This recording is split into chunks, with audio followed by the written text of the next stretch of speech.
First open Microsoft Teams and then select your class. Then select Class Notebook at the top of the page. Then click Set up a OneNote class notebook. You can choose to create a blank notebook, or if you've already set up a notebook for another class that you want to use for this class, then choose from existing notebook content. For now, we'll set up a blank notebook.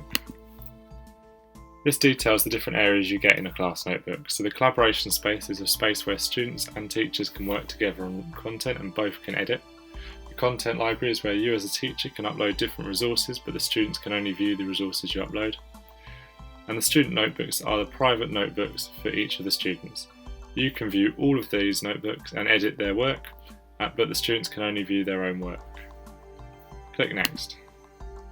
You can then set up sections in each student's private space. These could be for different topics, homework, or class notes. If you wish to add additional sections, click Add Section.